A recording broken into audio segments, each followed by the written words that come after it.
course, it starts pouring just as I pull into my parking spot. All right, I wanted to kind of give everybody kind of a catch-up on what we've been up to over the last few months, and that's kind of now taken shape.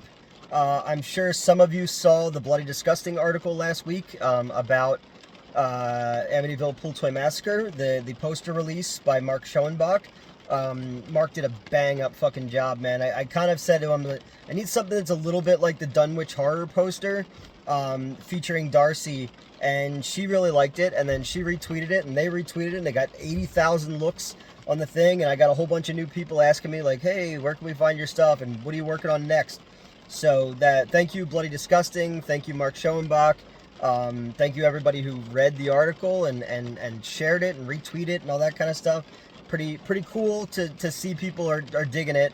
Also, the negative feedback that I got from it was from it was sent the Cinemassacre Truth people posting it, saying that I've made something. I only know how to make bad on purpose movies. Obviously, people have never seen anything that I've ever done.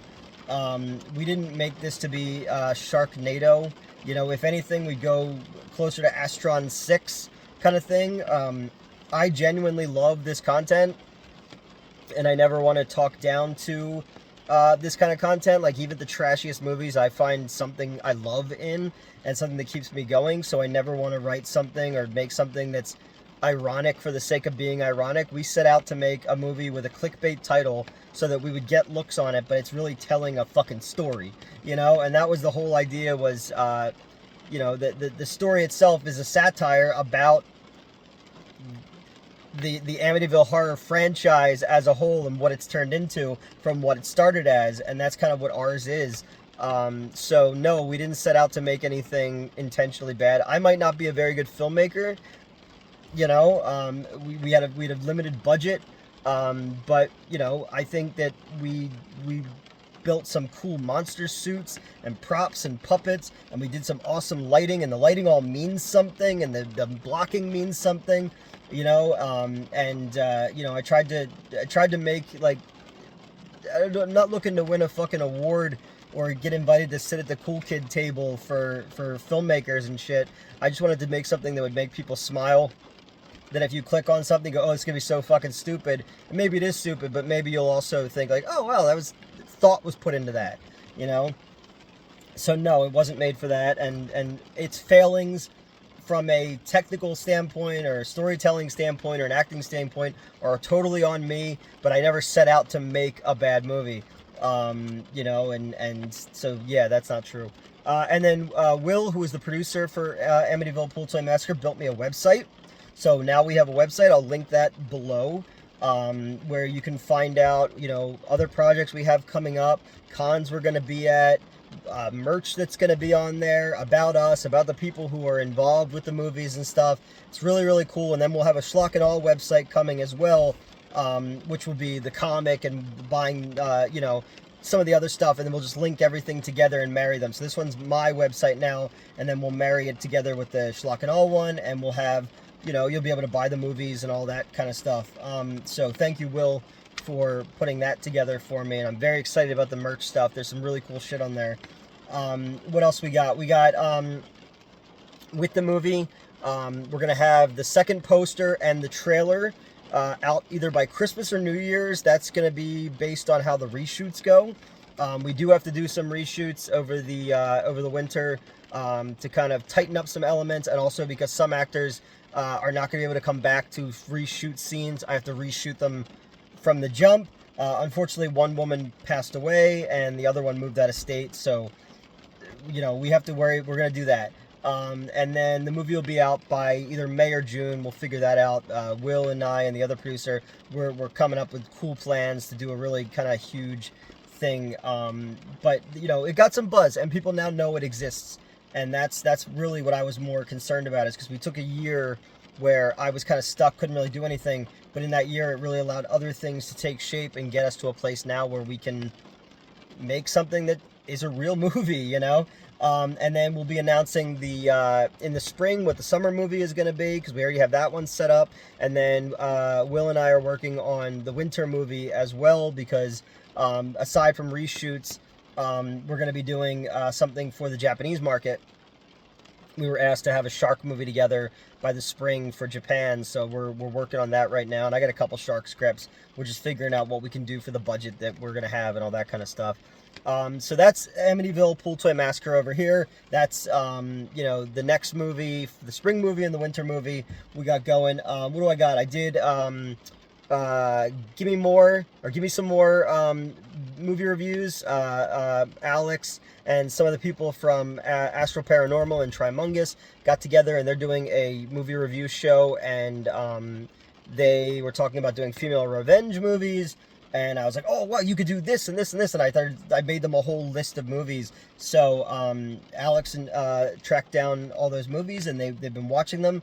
And then they asked me if I would shoot intros for them. So I kind of wanted to do, if you've ever seen the Karloff Frankenstein, where the guy comes out in the suit from behind the curtain and gives the disclaimer, basically the warning, this movie is really scary. I try to do that for each one because female revenge movies tend to be about SA. And I try to find a way to disarm that so it doesn't become all dour and serious and gross, and just try to tell some trivia about the movie and some personal anecdotes and stuff like that to kind of like soften the base a little bit. And then this coming week, I'm going to be shooting the first of a couple long video podcasts with my best friend from when I was a kid, and we're calling it Where Were the Adults? And it's going to be my best friend from 5th grade all the way up to high school, actually college, and then we kind of lost touch with each other. He got married, had kids, and then we reconnected because I got him a producer for his show Punk Rock 101.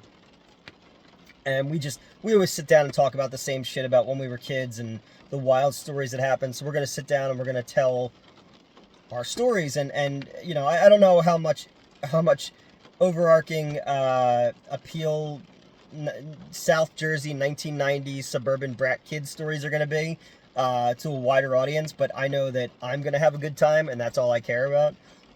Sorry. So yeah, I got those two things, and then they got if you haven't seen it yet, Tubi has added Debbie Does Demons, which I wrote and produced a segment for along with Red Cup Films. You'll know because the character's name is Newt Wallen, because I'm a egomaniac. And then we got a release date for Darby's Scream House, which is another one that I was a writer and producer on and actor on. I no longer have a left knee because of that movie. So that'll have its January release through Wild Eye Releasing. And then another movie that I wrote, Strange Toys, has its theatrical premiere in the UK in January. So there's a whole bunch of shit coming. And so thank you to everybody who's been sharing and checking in and keeping tabs and with the channel. I have my buddy Old School from Ohio, and we have our Chilean friend shooting some stuff, and they'll get reviews up here, so we're not missing weeks. I'm just in this period now where we're getting closer to the holidays, and my theater schedule is out of control. Plus trying to get the movie finished and get the next two started. Plus the things I've asked other people have asked me to be part of. I've got a couple acting gigs coming up. I'm going to be in Missouri in January shooting my scenes for My Blade Is Your Salvation.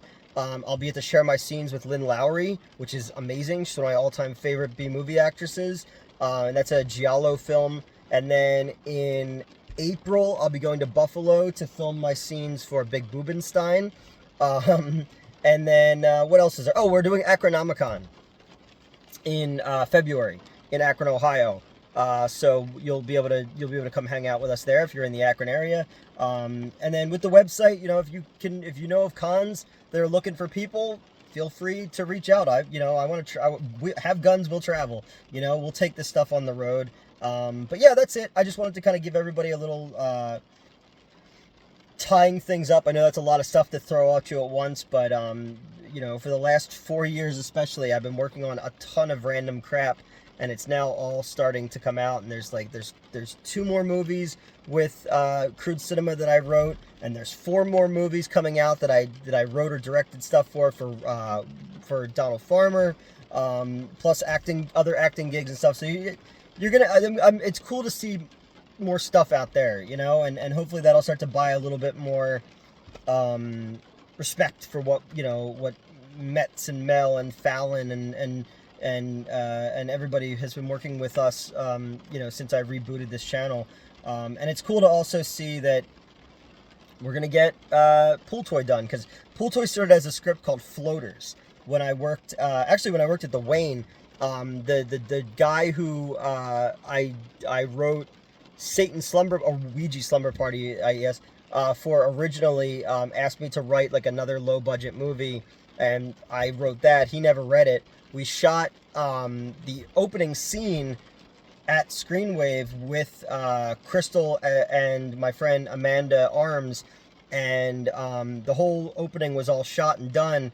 And then, you know, obviously what happened there happened there. But when we went back and we reshot it, Amanda couldn't come back because she was having a baby, and we know why Crystal didn't come back. So I had Zoe play Amanda's character, and she was amazing. I saw her in Bloodsick Productions' Curse of the Black Cube, which she's fucking great in. So she and I got on like a house fire.